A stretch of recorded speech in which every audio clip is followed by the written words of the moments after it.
Assalamu alaikum students. Hope you are fine and safe at home. Today's my lecture number is 14 and topic is book page number 29 to 34. On book page number 29 they give us the HCF. HCF mean today we will discuss about the HCF. In your previous classes आप लोगों ने अपनी previous classes में HCF और LCM के बारे में पढ़ा होगा कि HCF किसे कहते हैं और LCM किसे कहते हैं। HCF हाईएस्ट कॉमन फैक्टर्स, मतलब जब भी हम लोग किसी भी नंबर्स के फैक्टराइजेशन हम लोग उसको फैक्टर्स बनाते हैं तो उसमें से जो गिवन नंबर्स के हाईएस्ट कॉमन फैक्टर्स होते हैं, मतलब जो बहुत ज़्यादा आपस में मिल रहे होते हैं, वो चाहे एक दफ़ा मिल रहे हो दो दफ़ा मिल रहे हो, हम लोग उनको हाईएस्ट कॉमन फैक्टर्स में लिखते हैं। On book page number 29 finding HCF of 3 numbers by prime factorisation. हम लोग फाइंडिंग ऑफ HCF जो होता है मोर देन वन नंबर्स का जो है वो फाइंड आउट करते हैं। यहाँ पे उन्होंने दिया हुआ in book 4 we learn how to break down numbers into prime factors by simple division, कि हम लोगों के पास कोई सा भी अगर नंबर दिया हो उसको हम लोग सिंपल डिवीजन मेथड से कैसे सॉल्व करेंगे। This help us to find the HCF and LCM of larger number quickly and easily. जब आप लोगों को HCF LCM फाइंड आउट करना आ जाता है तो आप लोगों के पास नंबर जितना भी लार्जर हो आप लोग उसको क्विकली और इजीली फाइंड आउट कर सकते हैं। बुक पेज नंबर 30 में उन्होंने दिया हुआ है let us find the prime factors of 72 using the division method. अब हम लोगों ने यहाँ पे प्राइम फैक्टराइजेशन फाइंड आउट करनी है 72 की बाय डिवीजन मेथड। अब नंबर हमारे पास एक है, मीन टू से सिर्फ 72 है। 72 आपको पता है it is an even number क्योंकि इसके लास्ट में 2 आ रहा है। तो स्टूडेंट्स आप लोगों ने मेरी ये बात याद रखनी है कि जब भी हम लोगों ने गिवन वैल्यूज़ का या गिवन नंबर जो भी हमारे होंगे उनका LCM या HCF फाइंड आउट करना है तो सबसे पहले हम लोगों ने स्टार्टिंग 2 से लेनी है, सबसे छोटे टेबल से स्टार्ट करना है। अगर हमारे पास गिवन वैल्यू 2 पे डिवाइड नहीं हो रही तो आप लोगों ने 3 पे करके देखनी है, अगर 3 पे नहीं हो रही तो 4 पे नहीं हो रही 5 पे 6 पे 7 पे, इस तरीके से आप लोगों ने स्टेप बाय स्टेप चेक करना है। तो आप लोगों ने कैसे क्विकली इसको फाइंड आउट कर लेना है कि 72 3 पे डिवाइड हो रहा है या 2 पे डिवाइड हो रहा है। ये इससे पहले आप लोग अपना जो है वो पढ़ चुके हुए हैं डिविजिबिलिटी रूल। डिविजिबिलिटी रूल्स के अकॉर्डिंग आपके पास जितने भी ग्रेटर नंबर होंगे आपको फ़ौरन से आइडिया हो जाएगा कि ये नंबर जो है वो गिवन नंबर 2 से डिवाइड हो रहा है या नहीं हो रहा है, 3 से हो रहा है या नहीं हो रहा है। अब हम लोगों ने इसको ये देखना है 72 जो है वो हमारा इवन नंबर है क्योंकि इसके लास्ट पे क्या आ रहा है, इवन नंबर आ रहा है। तो 72 को जब हम लोग 2 से डिवाइड करना शुरू करेंगे, अब हम लोग इसको 2 से डिवाइड करेंगे तो आंसर आ जाएगा 36। फिर हम लोग उसके बाद 36 फिर लास्ट पे 6 आ रहा है, इट्स मीन के 6 भी हमारा इवन नंबर है। अब दोबारा हम लोग इसको 2 से डिवाइड करेंगे, हमारे पास आंसर आ जाएगा 18। फिर हम लोग दोबारा इसको 18 जो है वो 2 के टेबल में आता है क्योंकि लास्ट पे इवन नंबर है, 2 9 आर 18। अब 9 जो है अब ये 2 के टेबल पे डिवाइड नहीं होगा। अब 9 किस टेबल पे डिवाइड होगा, ये 9 पे भी होगा 3 पे भी होगा, लेकिन हम लोगों ने क्योंकि लोएस्ट टेबल से स्टार्ट करना है स्मॉलेस्ट टेबल से, तो यहाँ पे हम लोग 3 3 9 3 1 3। तो ये हमारी फैक्टराइजेशन हो गई कि हम लोगों ने नंबर्स को फैक्टर्स में डिवाइड कर दिया है। तो यहाँ पे अब हम लोग लिखेंगे 72 is equal to 2 1 2 3 multiply 2 multiply 3 multiply by 3। तो ये हमारी फैक्टराइजेशन हो के ये हमारा आंसर आ गया कि हम लोगों ने इसका क्या फाइंड आउट कर लिया, LCM फाइंड आउट कर लिया। ये था हमारा LCM। Now they are saying let us take 3 numbers। अब हम लोग अगर कोई से भी 3 numbers लेते हैं, यहाँ पे अगर हमारे पास numbers दिए हुए हैं कोई से भी 356 140 and 63, break them down into their prime factors। 56 को पहले करेंगे हम लोग 56, उसके बाद उन्होंने दिया हुआ है 140, उसके बाद उन्होंने लास्ट में दिया हुआ है 63। तो हम लोगों ने सबसे पहले चेक करना है कि ये हमारा टेबल जो है गिवन वैल्यू जो है वो कौन से टेबल पे डिवाइड हो रही है। क्या ये 2 पे डिवाइड हो रही है, ये 2 पे डिवाइड होगी क्योंकि इसके लास्ट पे क्या है हमारे पास इवन नंबर है। तो हम लोग इसको स्टार्ट करेंगे 2 से, हम लोग इसको डिवाइड करेंगे तो आंसर आ जाएगा हमारे पास 28। फिर उसके बाद हमारे पास इवन नंबर आ गया। अब दोबारा से हम लोग इसको 2 से डिवाइड करेंगे, हम लोग इसको करेंगे तो आंसर आ जाएगा 14। जैसे यहाँ पे मैंने किया 2 2 ज़ार 4, यहाँ पे 4 आया, इसका 4 का यहाँ से 1 कैरी आया, 16 बन गया, 2 8 ज़ार 16। अब यहाँ पे 2 1 ज़ार 2, 2 2 ज़ार 2 4 ज़ार 8। अब यहाँ पे फिर हमारे पास 14 आ गया। 14 आपको पता है 2 के टेबल में आता है। 2 7 ज़ार 14, 7 अपने अलावा किसी और टेबल में नहीं आता, 7 1 ज़ार 7। तो इसी तरह अब नेक्स्ट है हमारे पास 140। 140 के लास्ट पे 0 आ रहा है, 0 आपको पता है आ जाए, 0 भी इवन नंबर है तो ये भी 2 पे डिवाइड होगा। 2 7 ज़ार 14, 2 0 ज़ार 0, एज इट इज़ आ गया। फिर 70 आ गया। अब कितने ज़ार, 2 3 ज़ार 5, 1 इधर कैरी, 2 3 ज़ार 6 और ये कैरी यहाँ पे गया, यहाँ से 5 35 हो गया। तो अब हमारे पास ये 35 जो है वो क्या है, 2 के टेबल में नहीं आता क्योंकि लास्ट पे 5 आ गया है और 5 हमारा इवन नंबर नहीं है। अब हम लोग देखेंगे कि ये 3 पे डिवाइड होता है, इसको हम लोग प्लस करके देखेंगे। 5 और 3 ये बन रहा है 8, 8 हमारा जो है वो 3 के टेबल में नहीं आता है। अब हम लोग इसके लास्ट पे क्योंकि 5 आ रहा है तो ये कौन से टेबल में आएगा, 5 के टेबल में। 5 7 ज़ार 35, 7 1 ज़ार 7। तो इसी तरह अब हमारे पास नेक्स्ट आ गया है 63। 63 को हम लोग देखेंगे, इसके लास्ट पे क्या नंबर आ रहा है, ओड नंबर आ रहा है। तो ओड नंबर जो है वो 2 का डिविजिबल नहीं होता है। इसको हम लोग प्लस करके देखेंगे कि क्या ये 3 पे डिवाइड होता है। 3 का मल्टीपल है 6 और 3 9 हो गए, इसका मतलब है कि ये 3 के टेबल में आता है। 3 2 ज़ार 6, 3 1 ज़ार 3, 27 भी, 3 7 ज़ार 21, 7 1 ज़ार 7। तो ये हमारे गिवन नंबर्स के फैक्टर्स बन गए हैं। अब हम लोग क्या करेंगे, 56 के फैक्टर्स क्या बन रहे हैं, 2 मल्टीप्लाई बाय 7। 140 के फैक्टर्स क्या बन रहे हैं, 2 मल्टीप्लाई बाय 2। ठीक हो गया। उसके बाद हमारे पास जो है यहाँ पे आ रहा है 5 multiply by 7। 63 is equal to क्या आ रहा है, 3 मल्टीप्लाई बाय 3 मल्टीप्लाई बाय 7। तो अभी मैंने आपसे बात की थी कि हाईएस्ट कॉमन फैक्टर। अब ये देखिए हमारे पास 3 वैल्यूज गिवन है, 2 2 3। यहाँ पे हमारे पास 2 2 वैल्यूज में तो आ रहा है लेकिन लास्ट वाली वैल्यू में नहीं आ रहा, तो ये कॉमन फैक्टर नहीं है 2। उसके बाद ये 2 2 यहाँ पे आ रहा है, 3 यहाँ पे आ रहा है, इट्स मीन के ये भी कॉमन फैक्टर नहीं है।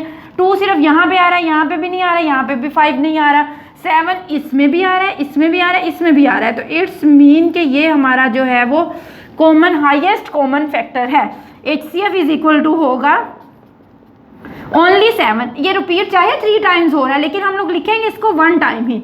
रिपीट चाहे ये 4 टाइम्स में हो, 5 टाइम्स में हो, लेकिन हम लोगों ने इन वैल्यूज़ को लिखना जो है वो 1 टाइम में है। ठीक हो गया। अभी हमारे पास हाईएस्ट कॉमन फैक्टर आ गया 7। स्टूडेंट्स, हाईएस्ट कॉमन फैक्टर आने का मतलब ये होता है कि 7 जो आ गया ना, तो इसका मतलब है कि 56 जो है वो 7 के टेबल में भी आता है, 140 जो है वो 7 का डिविजिबल भी है, 63 जो है वो 7 का भी डिविजिबल है। हाईएस्ट कॉमन फैक्टर से मुराद ये है कि ये वाला जो हमारे पास HCF आता है वो हमारी गिवन वैल्यू पे भी कंप्लीट डिवाइड होता है। ये 56 को भी कंप्लीट डिवाइड करेगा, 140 को भी कंप्लीट डिवाइड करेगा और 63 को भी कंप्लीट डिवाइड करेगा। उसके बाद now they are saying the HCF is the product of the factors common to all 3 numbers. The common factor in all the number given example is 7 only. Therefore, HCF of 156, 140 and 63 is 7. Now they are saying now look on your book, look at on your book page number 31. Let us take another example with 3 numbers. अब हम लोग दोबारा से 3 numbers की example लेते हैं। उन्होंने दी हुई है हम लोगों को example on book page number 31 पे उन्होंने दोबारा से हमें 3 नंबर्स की एग्जाम्पल दी हुई है कि इसका हम लोग HCF फाइंड आउट करेंगे तो आंसर क्या आएगा। उसके बाद हमारे पास यहाँ पे नंबर है 70, 98 और 154। 98 154।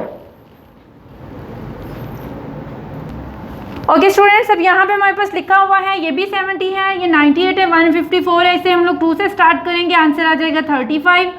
5 7 ज़ार 7 1 ज़ार। इधर हमारे पास आ जाएगा, हमारे पास यहाँ पे क्या आएगा 49। 7 7 ज़ार 49 क्योंकि 49 एक जो है वो अपने 7 के टेबल में आता है। उसके बाद 154 हमारे पास ये भी 2 पे डिवाइड होगा। 154 को 2 पे डिवाइड करेंगे तो हमारा आंसर आ जाएगा 76। 7, तो 77 7 के टेबल में आता है, 7 1 ज़ा 7 7 1 ज़ा 7 11 आ गया। अब हम लोग इनके फैक्टर्स लिखेंगे। हमारे पास गिवन नंबर्स के फैक्टर्स जो हैं 70 is equal to 2 multiply by 5 multiply by 7, 98 is equal to है 2 multiply by 7 multiply by 7, 154 is equal to है 2 मल्टीप्लाई बाय 7 मल्टीप्लाई बाय 11।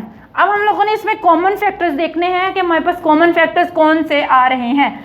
2 यहाँ पे भी, यहाँ पे भी, यहाँ पे भी, इट्स मीन कि ये भी हमारा कॉमन फैक्टर हो गया। 5 यहाँ पे है, यहाँ नहीं है, यहाँ नहीं है। 7 यहाँ है, यहाँ भी है, यहाँ भी है। तो हमारे पास आ जाएगा 7 कॉमन फैक्टर। 2 हमारे पास कॉमन फैक्टर हो गए। तो HCF इज इक्वल टू हो जाएगा 2 3 टाइम्स लिखना हम लोगों ने 1 टाइम है, 7 आ जाएगा। तो हमारे पास आंसर रह जाएगा 2 7 ज़ार 14। तो HCF हमारे पास क्या आ गया 14। तो 14 अगर हमारे पास आ गया है तो इट्स मीन जो है वो 14 हमारा क्या है HCF है। 14 हमारा क्या है स्टूडेंट्स HCF हो गया। हम लोगों ने क्या किया यहाँ पे, क्योंकि 2 भी हमारे पास हो रहा था और हमारे पास ये भी हो रहा था कि वो 7 भी हमारे पास कॉमन फैक्टर्स में आ रहा था, तो मैंने फिर इसको कॉमन फैक्टर्स लिख लिए। कॉमन फैक्टर्स को हम लोगों ने आपस में मल्टीप्लाई किया, आंसर 14 आया। अब ये 14 जो आया है, अगर हम लोग इसको 70 पे, इसको 18 से और 154 को 14 से डिवाइड करेंगे तो इसका कंप्लीट डिविजिबल होगा। नाउ ये तो था हमारा बाय प्राइम फैक्टराइजेशन मेथड। ठीक हो गया स्टूडेंट्स। अब हमारे पास जो नेक्स्ट आ रहा है टॉपिक, उन्होंने लिखा है बुक पेज नंबर 35 पे 31 पे, so finding HCF of 3 numbers by division method. 3 numbers का HCF दिया हुआ है, उसको डिवीजन मेथड से फाइंड आउट करना है।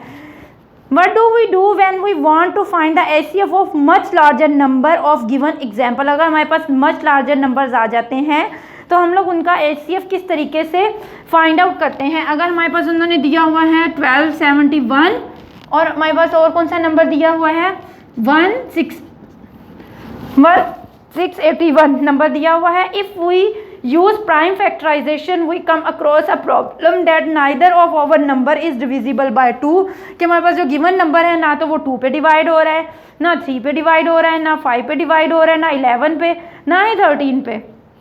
So here we use a method based on long division।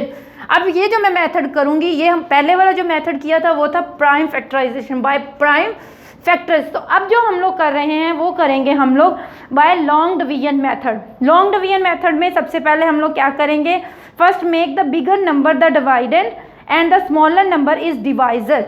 अब यहाँ पे हमारे पास गिवन ग्रेटर नंबर कौन सा है, ये वाला है, ये हमारे पास आ जाएगा इनसाइड पे और ये आ जाएगा आउटसाइड पे। ये हमारा डिवाइडेंड बन जाएगा और ये हमारा डिवाइज़र बन जाएगा। अब हम लोग इसको 1271 का टेबल पढ़ेंगे कि आंसर जो है वो 1681 के नियरेस्ट आए। तो वो क्योंकि अगर हम लोग इसको 2 से मल्टीप्लाई करते हैं तो आंसर जो है वो इससे ग्रेटर हो जाएगा। 2 1 ज़ा 2, 2 7 ज़ा 14, 2 2 ज़ा 4 और 1 5, 2 1 ज़ा 2, ये ग्रेटर हो गया, इसीलिए इसको हम लोग 1 2 7 1 को इसके नीचे ही लिख देंगे। 1 में से 1 माइनस किया 0, 7 में से 8 1 2 4, तो हमारे पास रिमाइंडर क्या आया 410। अब ये जो 410 हमारा रिमाइंडर आया है ये अब हमारा बन जाएगा डिवाइज़र और ये जो हमारा डिवाइज़र था वो बन जाएगा डिवाइडेंट, वो बन जाएगा डिवाइडेंट। ये वाली ग्रेटर वैल्यू अंदर आ जाएगी, जो हमारा रिमाइंडर होगा वो ऐसे ही रहेगा। अब हम लोग इसको हम लोग 410 को मल्टीप्लाई करेंगे किसी ऐसे डिजिट से जो कि इसके नियरेस्ट आए। अगर मैं इसको मल्टीप्लाई करती हूँ किसके नियरेस्ट आए, ये 1271 के। 410 को 3 से अगर मैं मल्टीप्लाई करती हूँ 3 0 ज़ा 0, 3 1 ज़ा 3, 3 4 ज़ा 12, तो ये इसके नियरेस्ट आ गया है तो इसको हम लोग 3 से मल्टीप्लाई करेंगे। 12 30 1 4 41 आ गया। अब हमारा फिर रिमाइंडर बच गया। अब ये जो रिमाइंडर बच गया है ये हमारा बन जाएगा डिवाइज़र और ये जो डिवाइज़र है वो बन जाएगा डिवाइडेंट। अब 41 को हम लोग मल्टीप्लाई करेंगे 41 1 ज़ा 41, ये 0 हम लोगों का ऊपर चला जाएगा और आंसर हमारा यहाँ पे क्या आ जाएगा क्रॉस। तो अब ये जो हमारे पास लास्ट पे जब हम लोगों ने इस डिवीजन मेथड में जो हमारा लास्ट में बच जाता है नंबर जिसको कम्प्लीटली डिवाइड करने से आंसर 0 आता है, रिमाइंडर हमारे पास कोई भी वैल्यू नहीं आती, 0 आती है, तो जो हमारे पास लास्ट पे डिवाइज़र बचा है वो हमारा होगा HCF 41। इट्स मीन के हमारे पास ये जो गिवन वैल्यू है 12 71 41 पे भी डिवाइड होगी, 16 81 भी हमारी 41 पे डिवाइड होगी। ठीक हो गया स्टूडेंट्स। इसी तरह उन्होंने बुक पेज नंबर हमारे पास यहाँ पे बुक पेज नंबर 32 पे और एग्जांपल्स दी हुई हैं। Let us make 91 65 and 39। अगर हम लोग इनका भी इस तरीके से करें, HCF हम लोग अगर इसका भी इसी तरीके से करेंगे तो वो भी ऐसे ही होगा। अभी मैंने 2 नंबर्स का किया तो 3 नंबर्स का भी मैं आप लोगों को करके दिखाती हूँ। 3 नंबर्स यहाँ पे हमारे पास उन्होंने क्या दिए हुए हैं, 91 65 और 39। तो सबसे पहले या तो फिर स्टूडेंट्स आप लोग अपनी सबसे ग्रेटर 2 वैल्यूज़ लेंगे या स्मॉलेस्ट 2 वैल्यूज़ लेंगे। सबसे पहले हम लोग या तो फिर इन दोनों को डिवाइड करेंगे या तो फिर हम लोग इन दोनों को करेंगे। दोनों में से जिसको पहले आप लोग मर्जी पेयर बना लें। इसका पहले पेयर बनाएंगे तो इन दोनों को पहले करेंगे, अगर इसका पहले पेयर बनाएंगे तो फिर इन दोनों को करेंगे। तो मैं सबसे पहले इन दोनों को करूँगी। 91 ग्रेटर वैल्यू है, 65 हमारा बाहर आ जाएगा। ठीक हो गया। इसी तरह हम लोग इसको करेंगे 65 आंसर 65, 11 में से 5 माइनस किए, यहाँ पे हमारे पास आंसर क्या आ रहा है 6, 8 यहाँ पे रह गया, 8 में से यहाँ पे 2 26 हो गया। अब ये हमारे पास 65 26 को हम लोग 2 से मल्टीप्लाई करेंगे तो आंसर क्या आ जाएगा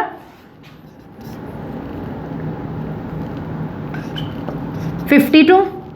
2 से मल्टीप्लाई किया 52, 3 से करने से ज़्यादा ग्रेटर आ जाएगा। यहाँ पे हमारे पास आंसर आ जाएगा 13। अब ये 13 को अगर मैं यहाँ पे लिखती हूँ तो ये 26, 13 2 ज़ा 26। अब ये 13 बच गया और यहाँ पे हमारे पास एक वैल्यू रह गई थी 39।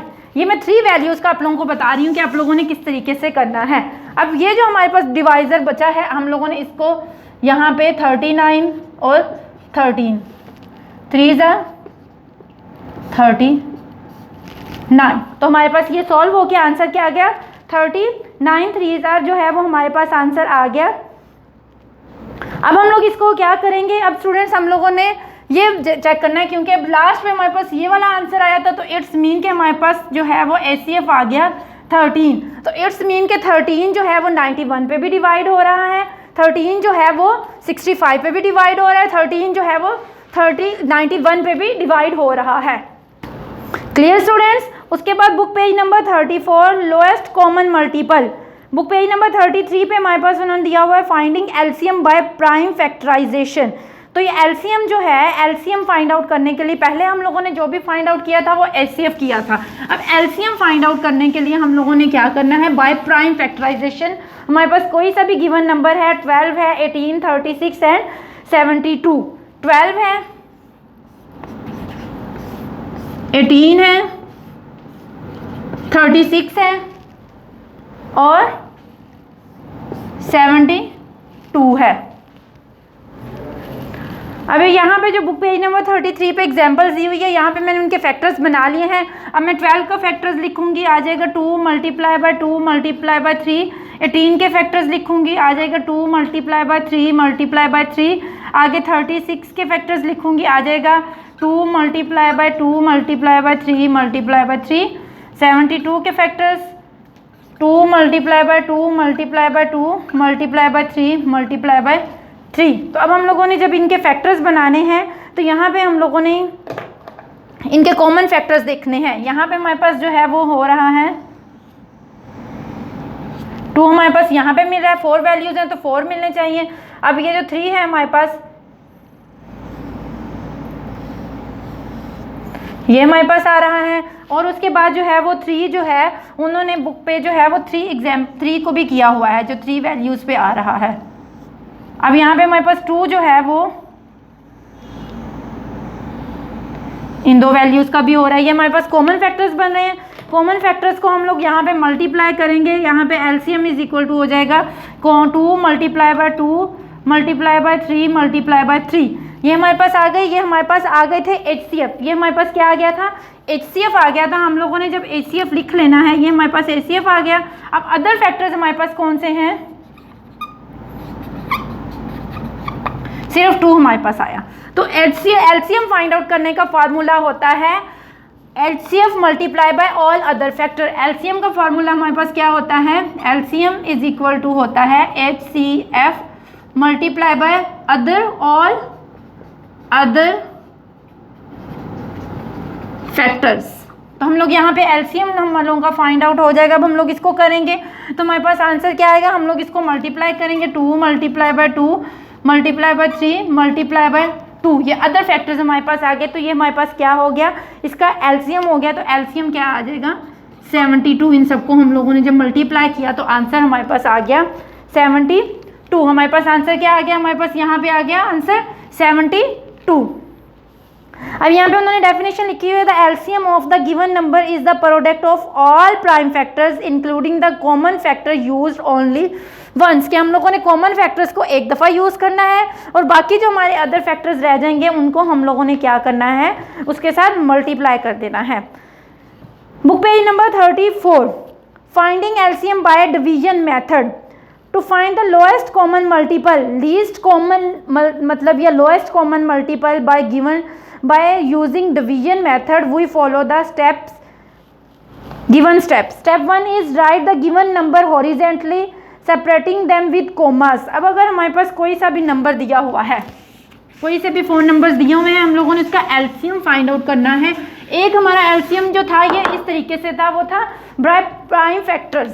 एलसीएम क्या था, बाय प्राइम फैक्टर्स। अब हम लोगों ने जो एलसीएम फाइंड आउट करना है वो करना है बाय डिवीजन मेथड।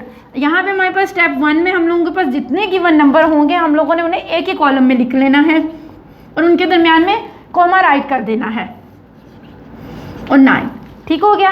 अब नेक्स्ट हमारे पास स्टेप है divide them by a prime number which divide all the numbers और least one number completely and put the quotation under the numbers in the next. जिससे हम लोगों ने पहले एलसीएम फाइंड आउट किया है इसी तरह हम लोगों ने करना है। अब यहाँ पे हमारे पास 42 भी 2 पे डिवाइड हो रहा है, 18 भी हो रहा है, 12 भी हो रहा है, 9 नहीं हो रहा है, तो इसको हम लोग एज इट इज़ लिख देंगे। हमारा कोई एक नंबर भी 2 पे डिवाइड होता है तो मैं इसको पहले 2 से ही डिवाइड करती। तो यहाँ पे हमारे पास आंसर आ जाएगा 21, 9, 6 और 9 एज इट इज़ आ जाएगा। अब यहाँ पे 6 जो है वो 2 पे डिवाइड हो रहा है, 21 को भी एज इट इज़ लिख दूंगी, 9 को भी एज इट इज़ लिख दूंगी, 2 3 6 तो 9 भी एज इट इज़ आ जाएगा। अब 21, 9, 3, 9। अब ये कोई भी टेबल जो है वो किसका डिविजिबल नहीं है, 2 का डिविजिबल नहीं है, सारे 3 पे डिवाइड हो रहे हैं। 3 7 जार, 3 3 जार, 3 1 जार, 3 9 जार। अब ये दोनों फिर 3 पे डिवाइड हो रहे हैं जबकि 7 3 पे डिवाइड नहीं हो रहा, ये एज इट इज़ आ जाएगा। 3 1 जार 3 1 1। अब ये 7 डिवाइड हो रहा है 7 पे, 7 1 जार 7 1 1 1। ये हमारे पास था डिवीजन मेथड, हम लोगों ने इसको सॉल्व किया डिवीजन मेथड से। अब हम लोग अपना क्या करेंगे, इसका लिखेंगे एलसीएम इज इक्वल टू है 2 multiply by 3 multiply bye 2 multiply by 3 multiply by 3 multiply by 7। तो ये हमारे पास इसका एलसीएम आ गया। LCM of given number is, अब जब हम लोग इन सारे नंबर्स को मल्टीप्लाई कर देंगे तो हमारे पास आंसर आ जाएगा 252। ये हमारे पास एलसीएम आ गया 42, 18, 19, 12 एंड हमारे पास आ गया 9 का जो है वो क्या है 252। ये हमारे पास एलसीएम आ गया स्टूडेंट। तो ये था हमारे पास डिवीजन मेथड। तो आप लोगों ने जो पहले पढ़ा वो था प्राइम फैक्टराइजेशन, तो ये हमारे पास है डिवीजन मेथड। इस मेथड को आप लोगों ने अपने जहन में रखना है कि एलसीएम या एचसीएफ फाइंड आउट करने के 2 तरीके हैं। एचसीएफ एक प्राइम फैक्टराइजेशन, एक होता है डिवीजन मेथड। एलसीएम होता है एक प्राइम फैक्टराइजेशन, एक होता है डिवीजन मेथड। उम्मीद है कि स्टूडेंट्स आपको आज के लेक्चर की समझ लग गई होगी। फी अमानिल्लाह, जज़ाकिल्लाह।